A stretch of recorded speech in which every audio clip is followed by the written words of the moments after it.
Hey everybody, Coach here. Hey, you know, out in the world that we live in, only about 50% of the homes actually have a dedicated and installed irrigation system. Many do not need one thanks to old Mother Nature and some consistent rains. But for those, I would be one of them, but for those who need to install one, that is what this episode is all about. The basics of irrigation assembly and nothing but. Let's get started, shall we? Hey, I'm Matt. You can call me Coach. Every Friday I bring with me landscape DIY education, concepts and theories, ideas and solutions so you guys can go out and tackle a landscape project yourself, get professional results, save a whole lot of money in the process, and in this day and age be a lot more self-reliant.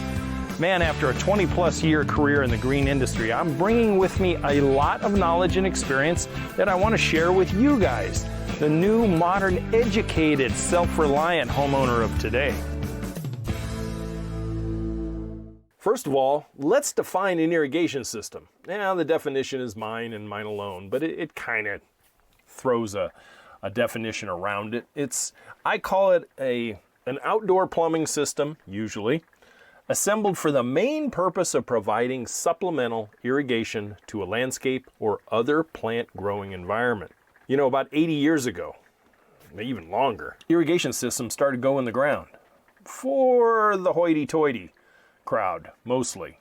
Some of the big estates and stuff. And most of them were all made out of galvanized pipe and pipe fittings. And most of the time, plumbers and pipe fitters were the one who actually installed these things. They were basically lent to the privileged few. But as time marched on and we got into the post-WW2 era, a lot of the DIY crowd started to get on board. They learned how to fit pipe and how to seal it and everything else. There was a lot of drawbacks to the old pipe systems, you know, mainly because of rusting and also clogging.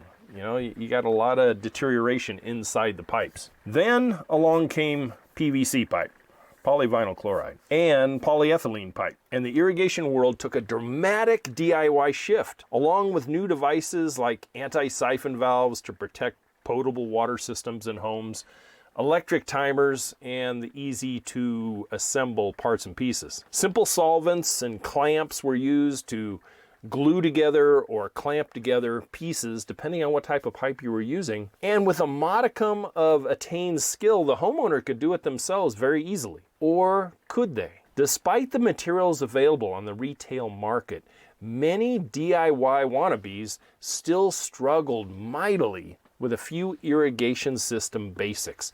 And that's what I want to help with you guys here today. And in order not to get bitched at by the trolls out there, I'm going to try to keep this as short as possible. But remember, being brief oftentimes goes with incompleteness, which I strive very hard not to go down that road.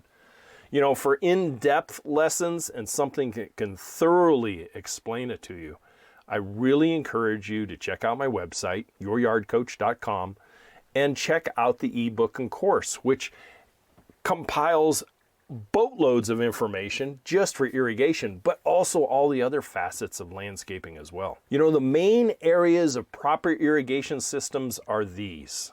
And if you want to write them down, fine. If you want to re-listen to it, or if you want to go over to the YouTube channel and check it out visually. But the main areas of proper irrigation systems are planning.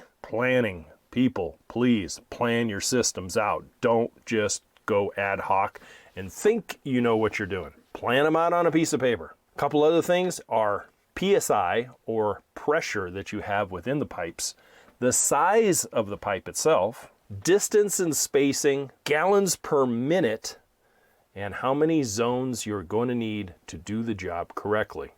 Irrigation systems can be relatively simple to extremely complex depending on the application you're going to use. But here today, for the sake of learning and not overloading anybody, let's examine a simple backyard system that will be responsible for irrigating, let's say 700 square feet. 700 square feet of lawn and some perimeter planting beds along the fence and the foundation of the house. Really super simple Simon stuff, okay? First, let's start with the planning part.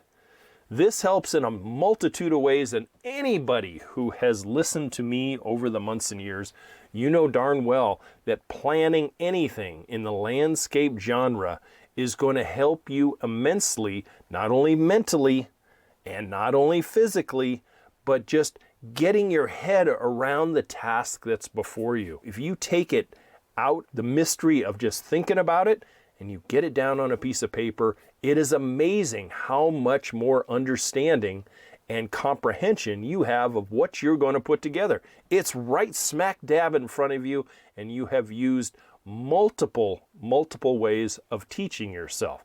Visual, actual writing, taking it from the field or the project site and placing it on paper in some form of a scale drawing.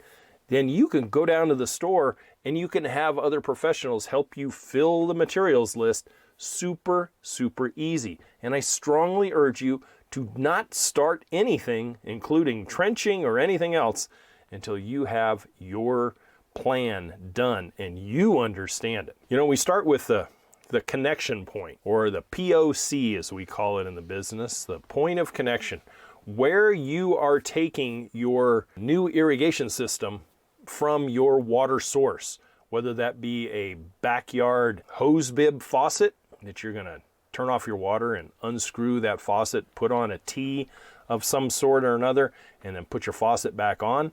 Now you have your point of connection. Other points of connection might be a predetermined backyard stub that was put in by the builder and run over there inside your fence area and stubbed up, and you'll see it. Again, you're going to have to turn off your water, probably put a shutoff valve on this stub area. Then you can run your new pipes back to the backyard or wherever you're going to create this project in. The other thing is maybe you're on a well and you have to put something on or near your bladder tank or your pressure tank, and then tee off of that to create your new system. So always in your planning phase, locate your valves near or where it's convenient for you. You don't want to put them out in Timbuktu. Say, for instance, your pressure tank is 100 feet away from your house and you want to put all your valves out there. No, why don't we tee into the pressure tank, run a main line towards your house, and then have the valves near the back patio or a back door or a garage door, somewhere that's convenient that you can run timer wire and other things really conveniently later on. So we have located where our valves are going to be. Right before the valve assembly, we want to put a shutoff valve of one kind or another. It can be of metal, it could be a simple PVC ball valve, and you're going to want to protect that by putting it in some kind of a box, you know, that you can just pull the lid off the box, see the shutoff valve, turn it on, turn it off, but it's protected and it's visual and you know exactly where it's at. From the valves, valve assembly, that's going to require a lot more time than we have here. But valve assembly is really easy. And if you check out the ebook or the course, I'll show you exactly how to put it together. You're going to need a series of T's and some L's and a couple of what they call male adapters that you screw into your valves and then connect up to your pipe. All of these are pretty easy. It's just a little tedious putting it together. And your biggest thing is you need to be accurate with your cutting of either PVC pipe or poly pipe, whatever you're planning on using. So downstream from the valves, we have the field layout. Field layout is the routes that the pipe are going to take underground in trenches to go to the areas that are going to serve your landscape, whether it be lawn area or planting beds or vegetable garden or whatever. There's a couple of things that I want to make clear, that planning is not only the project you have right then, but making sure that you're planning for anything potential down the road. Many people get locked into a fixed system when they first put in an irrigation system, but then they have to go in and destroy half of it to tap back into it because they want to run water out to a new vegetable garden or out to the shop or out to a second home or something like that. So make sure that you offer yourself an additional stub, if you would, that you can tap into later really easy without having to go into your new irrigation system and determine where you want to tee off again. So think about things down the road. So on your plan, we've sketched out the yard. Be fairly accurate. Use a scale of drawing that makes sense for the amount of paper that you have there. In the YouTube channel, I'm going to have an actual drawing of it, so you get a visual cue of how to exactly do it. So you might want to check that out. But sketch and space your lawn area accurately, your planting beds, where the house is, do you have a patio, whatever it's going to be. You put them in accurately. You've located where your valve assembly is going to be. Now you're going to start placing where your lawn heads and maybe your drip locations are going to be in the planting beds later on. Now each valve, depending on the size of the valve and the size of the pipe, will deliver a finite amount of water to these heads that you're going to lay out. This amount will be determined by a few things. Number one, the size of the pipe. Usually 3/4, 1 inch, 1.25 inch, 1.5 inch, 2 inch size pipe, depending on the amount of area that you're going to address with each valve. Determining these values is easy with a couple of tools. Now, PVC pipe, when you buy it, right on the pipe itself, it'll tell you the size of the pipe, and it'll also tell you where it was made, and it'll also tell you what the bursting strength is, so we don't want to exceed that kind of pressure on the pipe itself. For instance, you have class 200 PVC pipe. That means that its bursting strength is exactly 200 pounds per square inch. Then there's Schedule 40. Schedule 40 goes up to 400. Now remember, this is the pipe itself, not necessarily the connection points and the glue joints that you're doing. I would never, ever suggest that someone try to put an irrigation system together with 200 PSI going through those pipes and hitting those L's and those turns. You're just asking for problems. And 99.9% of all residential pressures range from about 40 up to about 80, give or take. The highest I ever saw was 90 PSI in a residential application, and I actually had to put a pressure reducer on it because it was just too dang much. It was just too much pressure, and it didn't serve the system very well. Just because you have more pressure doesn't mean you're going to have more heads on each valve, and I'll explain that in a few minutes. So let's use an example.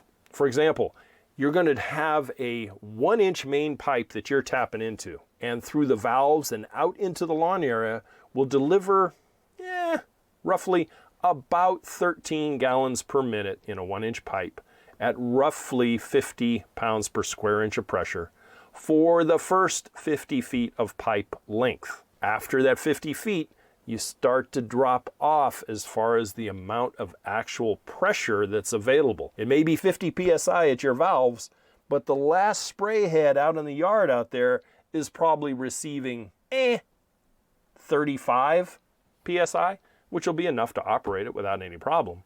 But still, you've dropped that. And you get that from a thing called friction loss due to the actual weight of the water that the system is pushing down the pipe, and then also the distance, the actual friction of the water going through the pipe. Even if it's poly and PVC, there's a certain amount of friction of that water rubbing against the walls of those pipes that is going to lose a little bit of pressure, just a little bit. So back to your plan. If your valves are going to serve that lawn area, let's say you're going to use 2 valves to do a lawn area, and your lawn area is 700 square feet, then spacing your heads out correctly, you know that each head, since you're going to hypothetically do, let's say you're going to do a variable angle Rainbird pop-up nozzle that is suited for 15-foot radius throw, and I know I'm getting a little ahead, but you know that that particular head is going to deliver about 1.8 gallons per minute out of each head at 50 PSI. Are you with me still? So with a little simple math, we know that 13 gallons per minute divided by 1.8 gallons per minute is going to give you roughly about six heads per valve. No more. If you do less than 6 heads, then you have that much more pressure coming out of each one. But roughly you've maxed it out and it will still operate properly with 6 heads. Can you go 7? Yes, but you've lost a little bit of pressure and a little bit of throw coverage off of each head then. So stay within the parameters and things work better. If you find that 2 valves for your 700 square foot lawn just ain't going to get it, then add another valve and then reduce the number of heads per valve. Maybe you only do 5, but you'll have 5 heads per valve and you'll have 15 covering this whole area very, very well. By doing this plan, guys, your plan is already shopping your materials for you. And as you're doing your plan, you should have a separate piece of paper over here that tells you in pencil to start with how many valves, how many heads, what type of head, whether it's going to be a pop-up head or a rotor-driven head or a canister impact head or whatever it is. You are literally making your shopping list. And this also applies to your parts and pieces. You got a trench and you're going to be running it down the center of the lawn, and then you're teeing off each trench to go to each head. Well, every turn is going to require what? It's going to require a part. You can't bend poly pipe at a 90 degree, it's going to kink. And you can't bend PVC pipe because it's just not that flexible. So you're going to need either an L, a 90 degree elbow, or a T, depending on what the application is. And that's why the plan is so important, because it's going to start your shopping list for you. So now you can estimate you will need about 12 spray heads to irrigate the total lawn area. This may be true if you space the heads correctly and allowed for a certain amount of distance out of each head, each spray, called head-to-head coverage. I always strived, and the way I was taught is I always tried to install and space the heads that I put in for folks so that there was a overage, that the actual head-to-head coverage, one head sprayed over the next head about a foot or 2, because it allows for wind, it allows for perfect coverage, and you don't have any overwatered spots or underwatered spots. It's very, very thorough and complete. By the time you have sketched out and then used a little 1/4-inch ruler or whatever, that each one of your heads are spaced correctly, will your valve do the whole lawn with just 2 valves, or will you have to expand to 3? That's what your plan is going to tell you, and it'll tell you right darn quick. This is where a lot of inexperienced DIYers, thinking they can do it, and thinking they can do it without a plan, make a mistake or two. They overload a valve with too many heads, or they improperly space the heads, causing poor spray head-to-head coverage and lousy water delivery. Be precise, and the system will function perfectly for you for years and years and years. Now for your zones that will irrigate your planting bed. In the eyes of water conservation and plant health, we will use a drip system in this case rather than a spray head system. You can do a whole backyard off of 1 valve using a drip system, as opposed to probably another 3 valves or more if you were going to do a pop-up spray system for your beds. For a yard the size of which we are using in this example, the planting beds will be, say, near the house, a foundation bed, and then maybe a 3 or 4 foot bed around the perimeter of the fence. Not the most creative, I know. It's, pretty rudimentary. But for the ease of understanding and installation practice, this is going to work. 1 valve should serve all the beds very easily. But we need to apply a couple of things after the valve to the drip system so it will work long term. First, we need to reduce the pressure. That 50 psi coming out of there, those valves, a little too much for a drip system. That's where you end up popping emitters off the ends of lines and stuff, and you end up putting a lot of strain on the little couplings in the main supply line. Second, we also need an inline filter. A filter that will actually take out any sediments or anything that's in the water itself, so it doesn't clog the smaller pipes and devices and emitters that are downstream serving the plants. They're simply called filter reducers, and you can buy them right off the shelf. You can get them from a company called Agrifim, Rainbird. There's a couple other brands off the top of my head, but they're easy. And if you can't find them, just ask somebody, say, hey, I'm looking for a filter reducer for my drip system. And they'll say, oh, we don't have those. You can get those at, or, oh yeah, they're right over here. And they're a simple device that just screws into the field side of your valve, and there's a 45-degree canister there that you can unscrew and take and wash out the filter itself and then reapply it. Keep it nice and clean. I always suggest in the course, I suggest that you do it probably 2 to 3 times a year, depending on what kind of water you have to your house. You know, the drip system in the beds will most certainly be coiled up black poly pipe, usually in 1/2 or 3/4 inch pipe size, depending on how much area your planting bed is going to be. If you use 3/4 inch, my God, you could do your front yard and your backyard practically. If you're using 1/2 inch, you might want to split it into the fence. You know, the fence and the foundation bed, they'll work fine.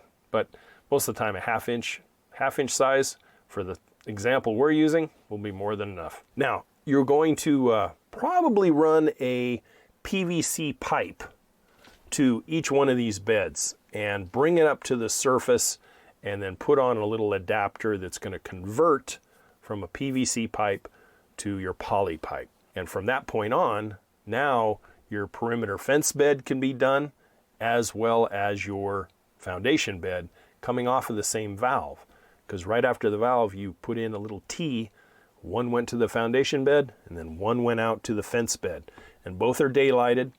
And then you go ahead and attach your little plug-in, glue-in emitter, and you're off and running. Once you have laid out your planting bed with your supply line, you're going to leave it open temporarily, turn on the valve, and flush the pipe out nice and clean. Then you're going to clamp off the end of that supply line and then stabilize the pipe itself at ground level or slightly below, and then kind of zigzag it through the bed and allow for, you know, it to get close to each plant or tree or whatever you have there.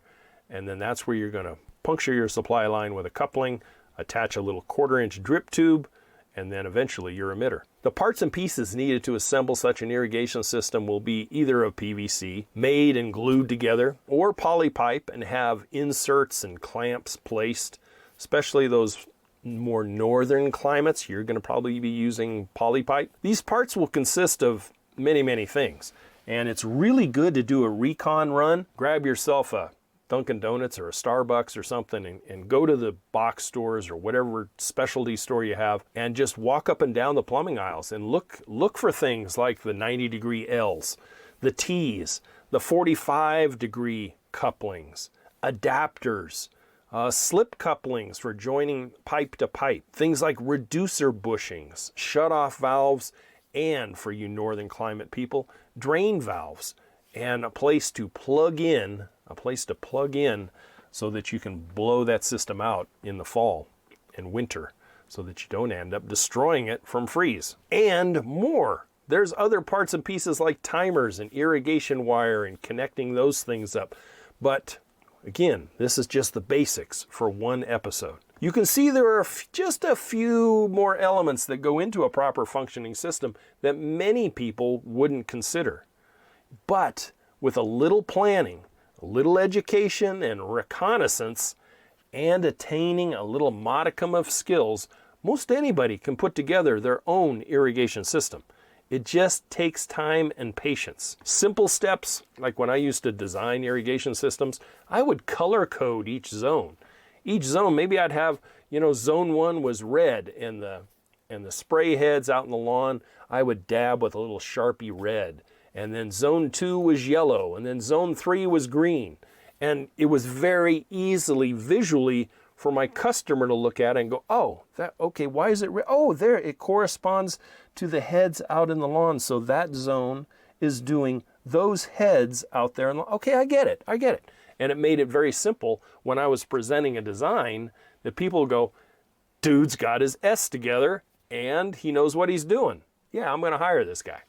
You know, guys, I really hope that this helps a little. Again, this is the rudimentary basics. The ebook and my course dives deep into helping. You actually can see me assembling a valve assembly and putting things down and talking about the heads and demonstration, and it's much more thorough. Plus, showing you all the parts and pieces. Don't know what an L looks like? Here's an L. Don't forget to check out my other episodes. Hey, we've got some reels over there on Instagram and YouTube Shorts regarding a various number of things. But for this week, that's going to about do it. As always, to your landscape success, I hope you've enjoyed it. Email me any questions that you might have, youryardcoach@gmail.com. Be glad to answer them personally. I really will. Until next week, guys, thanks for tuning in. Don't forget the channel later on. Take care. Thank you for listening to the Yard Coach podcast. Don't forget to head over to the website at youryardcoach.com, where you will find more DIY landscape education, including the free 15-step DIY landscape checklist, Coach Matt's ebook called Landscaping Simplified, and the flagship digital course, Homescape 1.0. As always, if you have any questions or comments, you can email Coach Matt directly at youryardcoach@gmail.com. We'll see you right here next week.